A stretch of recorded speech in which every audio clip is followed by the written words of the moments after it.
So for those of you who might not be familiar with the New Theological Seminary of the West, we are a relatively new, about 5 or 6 years, uh, theological institution based in Southern California.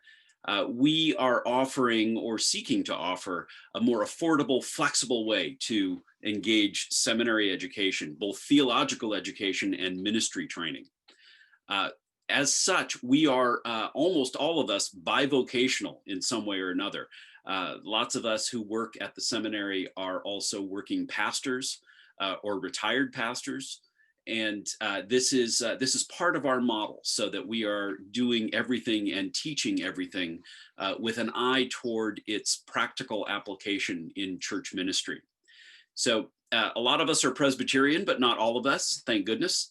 And we are committed to engaging in conversation and into exploration of what it means to be leaders for the 21st century.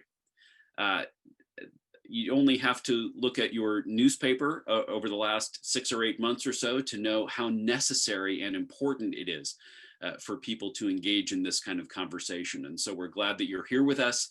We're really looking forward to this. This is, in some ways, for many of us, this is a celebration of some really good work done under our faculty and in our shared partnership with the New York Theological Seminary. And it's also a chance to highlight the work of a really good friend. And so just a few words about what we're going to do today. Grace Park is, I should say, the Reverend Dr. Grace Park is the associate pastor at the Presbyterian Church in Pacific Palisades. She will be, she's a recent graduate of our Doctor of Ministry partnership program with New York Theological Seminary. And she's going to talk for a while about her dissertation, which I think you'll find to be both interesting and relevant. Then I'm going to engage her in some questions and conversation. After that, we'll take a few questions from the floor, as it were, and then we'll meet one of the co-directors of our Doctor of Ministry program, the Reverend Dr. Tina Blair, who will also share just a little bit about the Doctor of Ministry program. So, like I said, we're glad that you're here with us for this. This is not the first time any of us have done Zoom. That's just not possible at this late date in 2020. But it's the first time we've done an event like this, and so we welcome your comments afterwards, and even we solicit your advice too on how to make this more effective and more helpful for you. But it's my great pleasure to introduce Grace Park.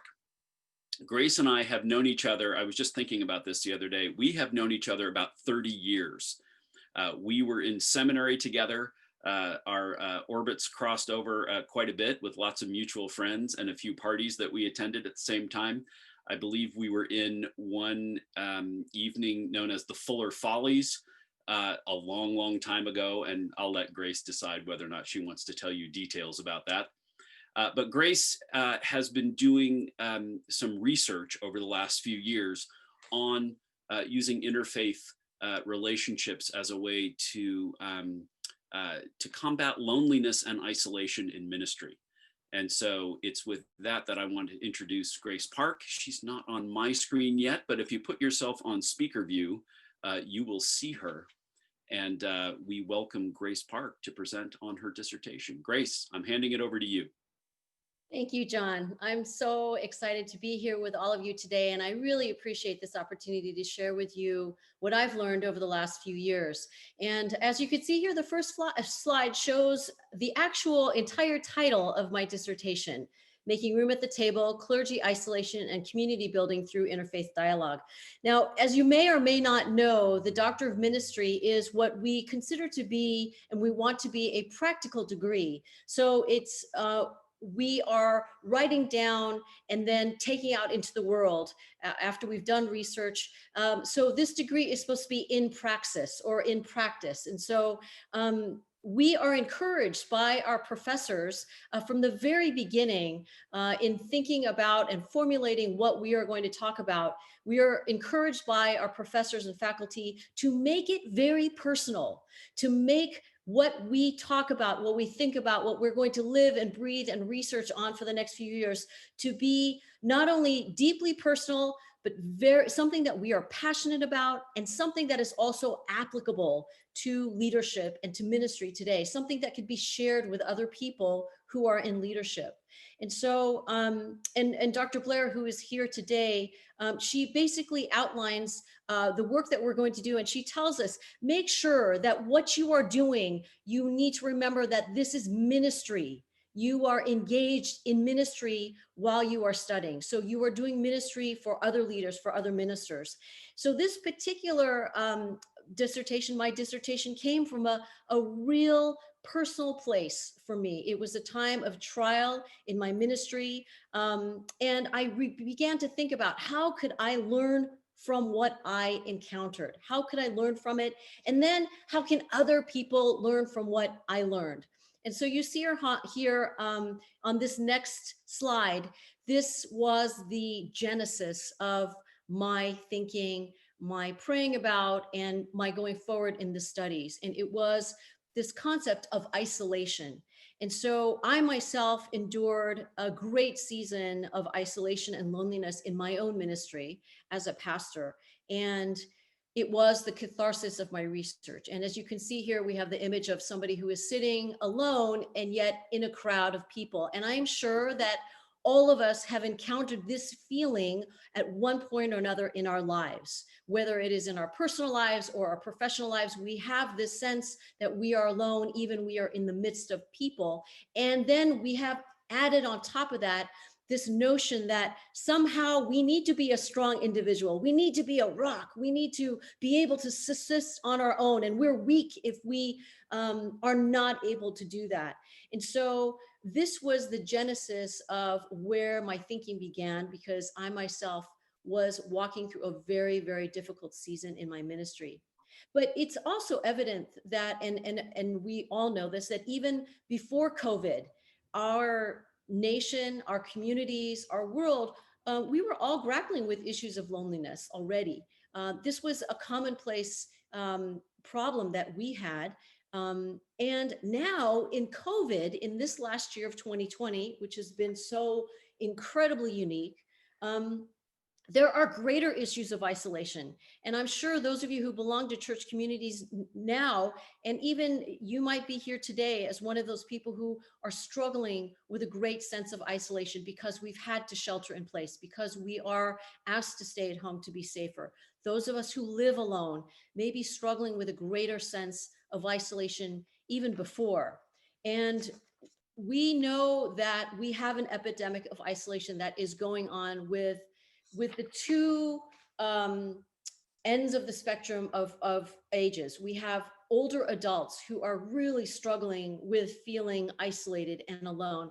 We also have a surprising number of young adults, college kids, high school kids, who are also struggling with the same sense of isolation.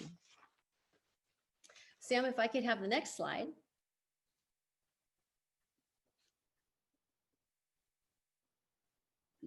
No, next slide. There we go. Okay, as if by magic. So these are a couple books that I just want to share with you. They were part of the literature and part of the basis in which I began to understand this concept of aloneness. And on the left, you'll see a book by Robert Putnam, who is a political scientist at Harvard. He composed and talked about this concept called social capital.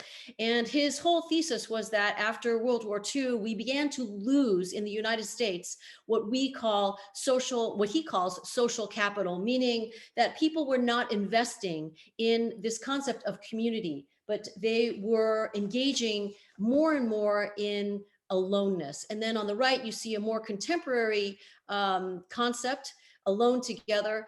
This is another, I believe, professor back east, and she talks about how technology has created even greater gaps. And ironically, technology has brought us together in some amazing ways, and yet, ironically, it has brought us further apart. And so we see this general sense of a loss of community. And then I took it to a deeper level, a little bit more of I shrunk it down a little bit more to leadership and loneliness in leadership. So you can see here, this was the basis of my challenge statement in writing my dissertation. And this came about with a lot of, might I say, weeping and wailing and gnashing of teeth. Dr. Blair, this is probably my 20th iteration of what my challenge statement was to be. But that in and of itself, in writing the dissertation, was a wonderful exercise in trying to bring a cohesiveness to what I was thinking, all ideas I had. So there are some basic outlines here that I was able to distill everything into. First, leadership in ministry can be an isolating endeavor. And so my hope and hypothesis was that bridge building across faith lines could be a useful instrument in talking about loneliness in leadership. Secondly, my project hoped to reflect on the deep and real issues of isolation in leadership in ministry, and then move to urging our community of leaders, clergy, ministers, pastors, urging the community to understand that self-care, part of self-care is for clergy not to operate alone, but to operate in community in some way. And then taking it to the next step, hoping and exploring the notion of possibly an interfaith leaders group for dialogue and community, not just staying within our own enclaves, not just staying within our own denomination, not just staying within our own faith, but being able to bring people together on an interfaith basis to really combat this issue of loneliness. So how do we create community this way? So if we could look at the next slide, we can kind of see how everything came together. And so then my question was, how do we make more room at the table? So we talk about the pressures of leadership. We talk about the isolation that it creates. And so how do we make more room at the table for different clergy who want to come together, who are seeking community, who are seeking help, who are seeking an answer to isolation? How do we create a community that can nourish one another? How can we create a community that encourages one another and that's really life-giving and it's not life-taking? We as pastors and as leaders, we are always in a place where we are trying to give to others. So how can we come to a table that is going to give to us? So in our dissertation, our professors encourage us to think on 3 research questions and to base all of our research and our thinking around 3 key questions. The first question arises from a psychosocial point of view. The second question arises from a theological point of view. And the third question of research is based on a historical point of view. So I asked myself these questions as I looked at clergy loneliness. Why do pastors feel so isolated? Why are we struggling with a sense of loneliness and aloneness? Well, you talk to any pastor and they'll tell you that there is a unique pressure that pastors feel. We live in a fishbowl. There are realistic and unrealistic expectations that are placed on us by other people and by ourselves.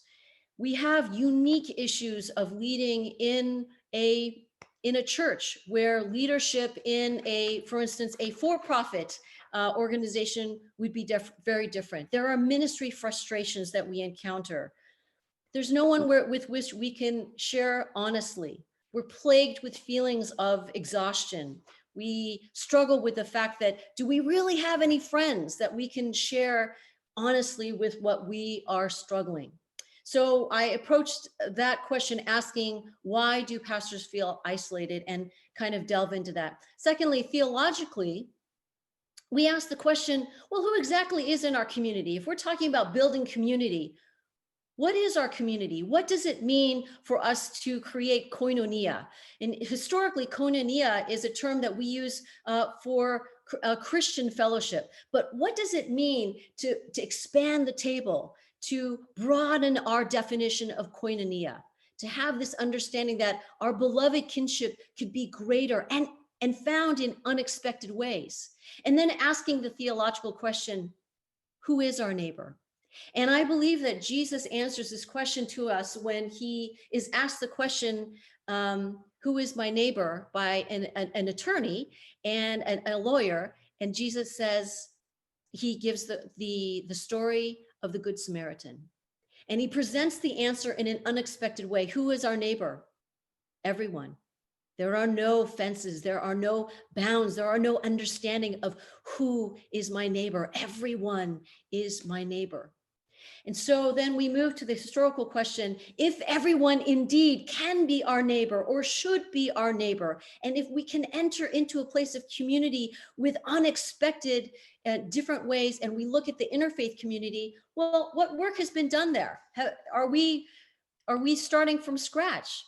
Are we, what are we doing? Are we starting at square one? Well, we're not, because historically, worldwide, there have been great strides and attempts in not only ecumenical work together, but interfaith work and interfaith dialogue and interfaith conversation, interfaith understanding. And we look at the sociologist, Dr. Ibu Patel. He's done work between Muslims and Catholics. We look at Dr. Dale Irvin of our own New York Theological Seminary, who says that the basic missiology of the church is that we are supposed to be building bridges. We are supposed to be opening doors. We are creating bridges, not creating doors that are closed. We look at our own PCUSA and we see that there have been so many attempts to create an interfaith conversation, making the table bigger. So how did I do this personally in my own research? How did I do this for my own studying? So my methodology, we're asked by our professors to talk about a methodology. How are you going to do this? Which way are you going to go to gather your data? And so my data gathering was done through interviews. And I asked many different clergy from many different faiths. I interviewed a couple Muslim clerics, monks, Catholic priests, Episcopals, Lutherans, Latter-day Saints. I had one-on-one interviews with them, and I sat down with them, and they allowed me to listen to their life. They allowed me to listen to the struggles of loneliness that they went through. They allowed me to listen to parts of their hearts that had been broken in ministry. They allowed me to listen to stories of hope for the future. And they helped me to understand my own loneliness and my own desires for community better from hearing their voices. This picture that you'll see here is one of the wonderful events that I was able to be a part of and to produce and execute and bring together as a result of some of my research. And so what I did was I helped facilitate an interfaith clergy group in the town where I minister. And just in my little town, we have in about a square mile radius of 5 miles, we had a Church of Latter-day Saint, a Catholic church, a Lutheran church, a Presbyterian church, Self-Realization Fellowship, and a Methodist church. And so what I did was I created monthly fellowship meetings in which we all came together and we just shared. And at every meeting, I would pose a question. Why is church attendance going down? What do you do if somebody comes to you and tells you something that is supposed to be confidential, but is shockingly dangerous? How do you deal with a problem person in your parish? We discussed these month by month. And through these monthly meetings, we ended up being able to put together this amazing afternoon. We had over 100 people from our neighborhoods come to this afternoon, and we discussed racism. And we had clergy sitting at every single table. We had a panel of clergy asking questions, and this was part of what I was able to bring together in my 3 years of studying. It was an amazing afternoon. We continue to meet as interfaith clergy. We continue to put together these neighborhood, these group events as well. But that was part of my methodology and part of how I chose to do my research. The next slide will show you some of us who participated in our monthly meetings. And you will see here on the picture on the left, In that picture, we have whole group of us, different faiths, very, very different faiths. And yet we came to the table and we were able to say, this is what we have in common. Yes, we are so different theologically. Yes, we are never going to agree on certain things. Yes, we might not agree on the person of Jesus Christ, but we are together in this.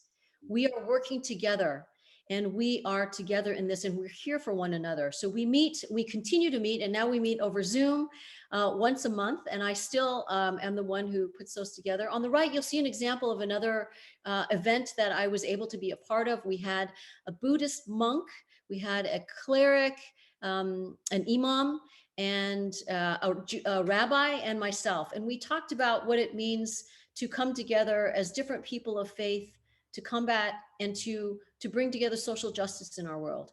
And boy, let me just tell you, if you were at this event, we were so theologically so very different, and yet there was a tapestry that ran through us that talked about the reality of what we're all trying to do together. And so this is a little part and parcel of my my dissertation. But so the question that our professors leave us with is, what change would you like to elicit in the world from what you've learned, from what you've taken in, from what you've ingested, from what you've processed? How are you going to go forward? How are you going to teach other ministers? How will you help in this field of leadership? And so my hope and my desire is that through conversations like this, through different conversations that I have with other clergy, I am calling for clarification and renewal for the understanding that part of self-care for clergy is this understanding of community, that it is not a luxury that we should think that we may or may not be afforded, but it is rather a necessity for us to go forward with, to have healthy ministries, to be able to have a healthy work-life balance, to be able to have hope for the future for us as clergy. We need a renewed calling for self-care. And for all of us to remember as leaders and as future leaders that we as leaders and as clergy, we're called to help transform lives. But in order for us to transform, be in the helping process of transforming others' lives, our own lives must continually be transformed as well. So that's a little glimpse of what I learned. This was possibly the best 3 years of learning I have done. So this is my, undergrad, graduate, beginning of another master's degree. And this one clearly by far is my most favorite degree, the one that I value the most, and I am so thankful for. So thanks for listening and sharing a little bit of what I learned the last few years.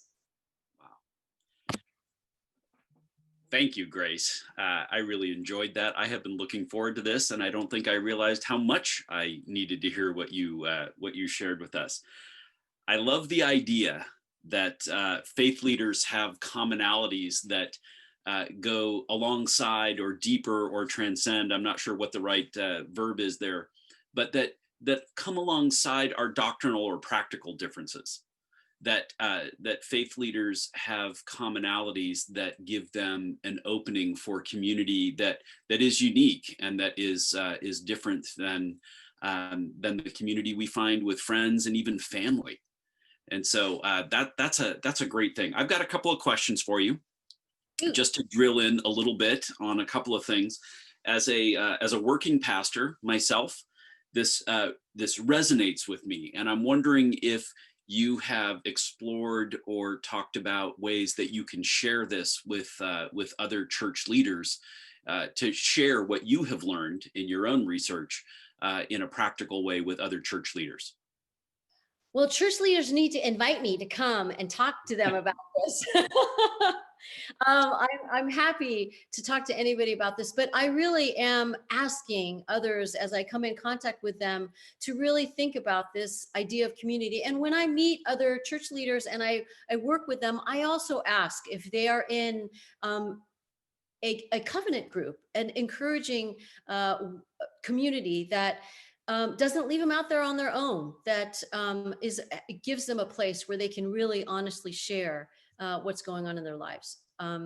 but I am constantly asking now other leaders to really make that a mindful part of their ministry practice, that to understand that this is an absolute need that they have to have in their lives. So I would appreciate anybody here today also spreading the word and letting people know that community is so very important for all of us in many different ways, but it also is that has the ability to relieve pressure and to encourage in surprising ways that we might not have ever thought. I think as I have taken on a new church role during the COVID crisis, it means that I've moved to a new area, but don't get a chance to meet the people in my congregation. And so this sense of isolation is real.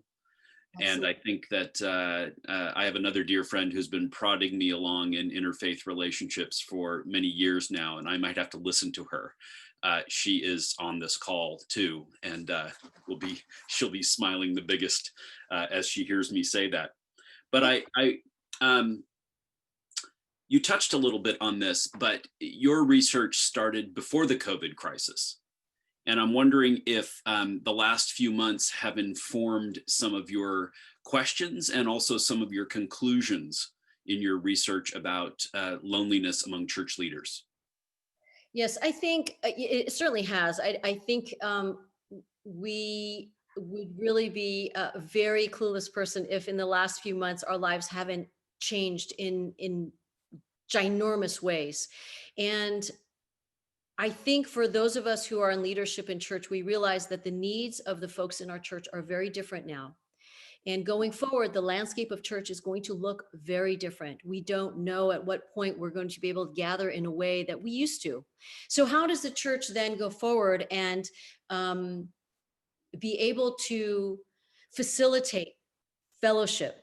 This is fellowship in a way, but it's also strained. It's also different. So, how we need to be thinking creatively on how we can do that, and we can really do that if we stay connected with one another as leaders. And I think it's really important. And I don't know about you, but when we were really in the thick of it in the beginning, after the shock wore off, and then we kind of slid into this, oh, this is the way that life is going to be for a while. I think people started kind of going, okay, I'm just going to hunker down and I'm just going to, and our circles became a lot smaller, right? Mhm. You began to realize who was really the ride or die people in your life, and those were the people that you were really saying, okay, this is just as much as I can muster, so I'm going to do this.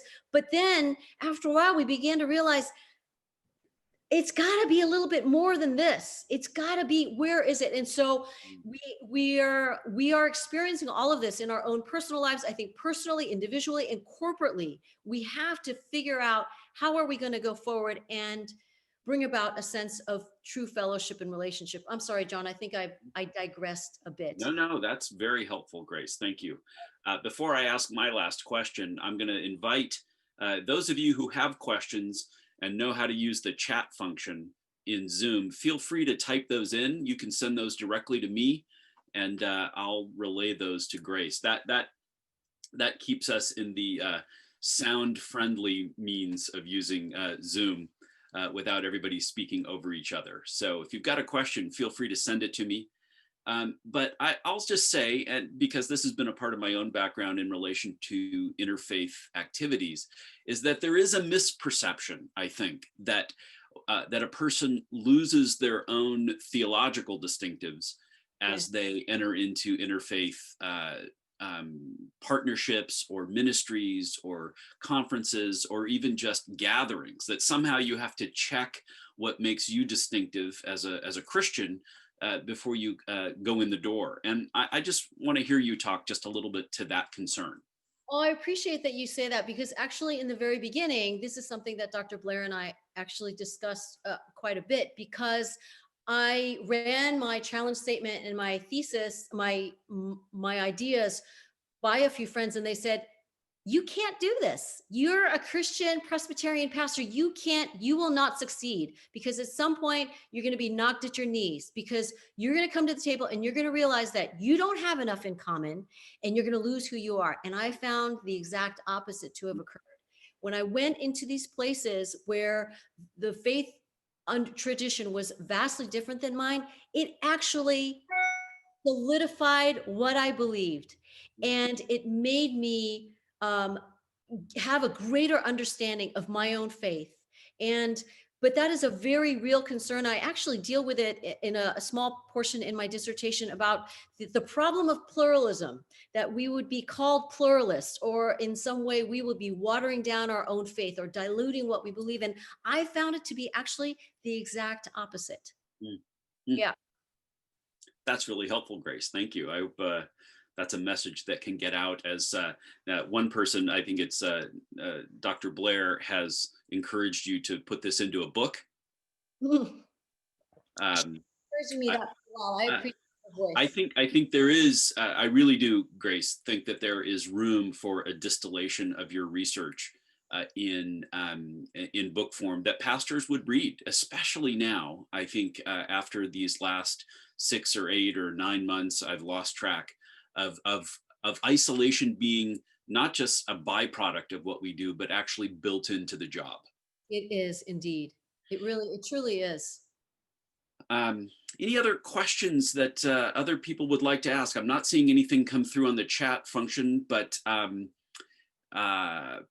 Grace, what's next for you as you do this? I asked this already, and I sort of tipped my hand on encouraging you to write a book. But now I work in a church near the ocean too, so that's not really a draw for you since you're already in Pacific Palisades. But I think there's room for an interfaith group that I know up here to welcome you as a speaker, one way or another, either in person or on Zoom. And so prepare for a little bit of that.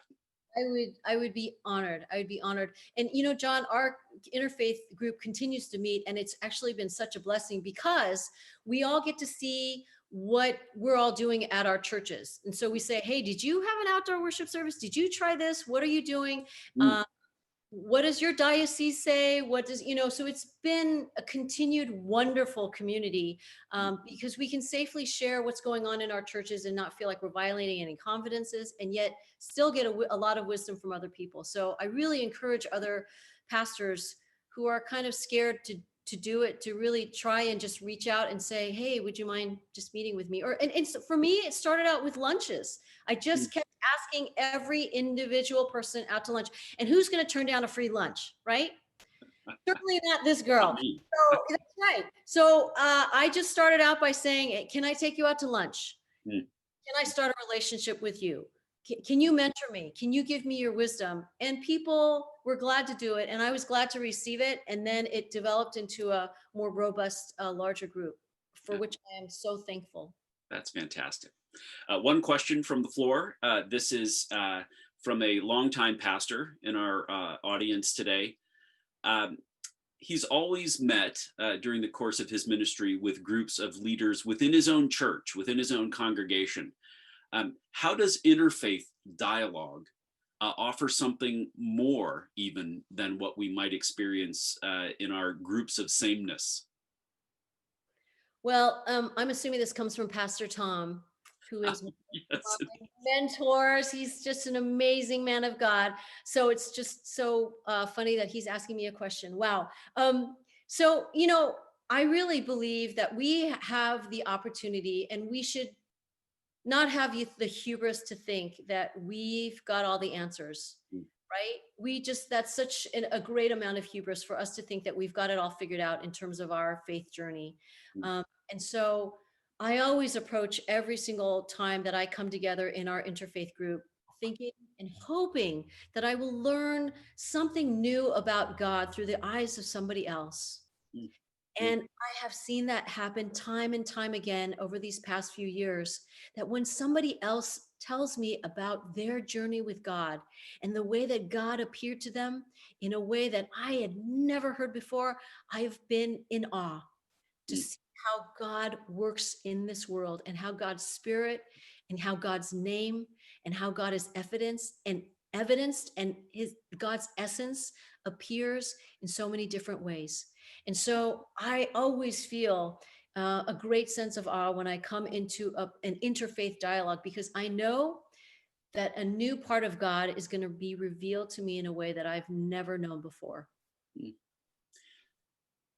That leads us into what I think is our last question, and that is from Wayne.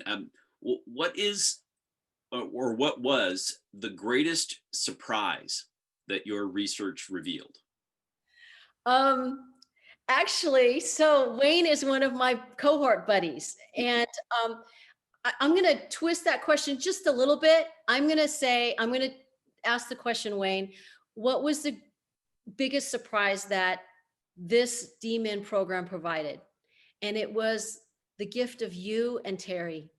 So Wayne is a Black Baptist pastor.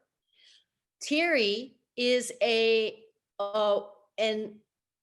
okay, we can call him this because he just is. He's an old dude. We called him the old dude. He was like, he's older. And then there was me. So look at the diversity in just our cohort. It was amazing. It was a gift. We started out with two other people who couldn't finish the program. So it ended up being the three of us. And the greatest surprise and affirmation was our group. We inspired each other. We kept each other accountable. We freaked out on each other. We learned from each other. We taught each other. And that was the greatest gift and the greatest surprise that this program gave me. And I felt it was great because it was part and parcel of what I was doing my research on. Opening up tables, expanding tables, adding leaves into our tables, and bringing more chairs to the table. Wayne even joined us for one of our interfaith dialogues in the Palisades. He drove all the way from where he came and joined us, and that's what it was all about. It was about pulling up another chair to the table and welcoming more people. Grace, that's a perfect segue into introducing the Reverend Dr. Tina Blair, who is one of our professors and also the co-director of our Doctor of Ministry program. And I'm going to ask her to unmute herself and to talk just a bit about our Doctor of Ministry program, which produced this great work that Grace has shared with us today. Tina, over to you. Well, it is a joy to be here, and now you know why I love being one of the directors of the Doctor of Ministry program. It's because I get to work with people like Grace, Reverend Dr. Grace Park, and the Reverend Dr. Wayne. Where are you? I've lost you off my screen, and others. I want to just point out that Dr. Michael Woodcock is with us, and he is, if you just wave, Mike, he is now one of our professors that teaches the class on biblical hermeneutics called Critical Interpretation.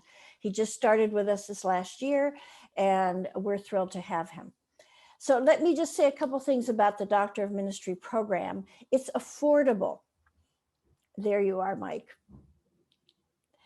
The Doctor of Ministry program is affordable. It starts out more expensive and gets less expensive over the 3 years. It's a 3-year program, and at $7,350 a year, it is very competitive with other Doctor of Ministry programs. And as you'll see when I talk about scholarships, we make it even less expensive for you. We do have payment plans, so you don't have to pay all of it right up front. And we have a scholarship of up to $2,000 for the first year. So that reduces it to $5,350. There are 3 seminars in year 1 and 1 seminar in year 2. We are in partnership with New York Theological Seminary, so all our students are transferred fairly automatically. They have to fill out some paperwork, but a lot less than normal. And they're transferred into New York Theological Seminary the 2nd and 3rd years so that they may receive a joint degree from the New Theological Seminary of the West and from the New York Theological Seminary, and that is accredited. So you get an accredited degree. There are so many benefits to the Doctor of Ministry program. You have just heard them from Grace. It hones people's skills of ministry. We have ministers who are pastors and ministers who do ministry in educational situations or ministry in counseling situations. For all of them, it's a chance to go deeper in both reflecting on your ministry and in honing skills that you know you have, such as preaching or counseling or leading worship or leading in general. It provides, as Grace said so well, a lot of support.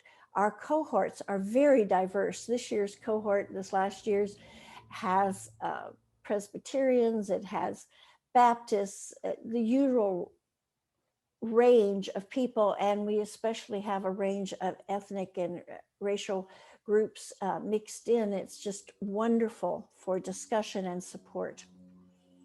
In some ways, being so acquainted with Zoom has meant that they are even more often in touch with each other than they have been in the past.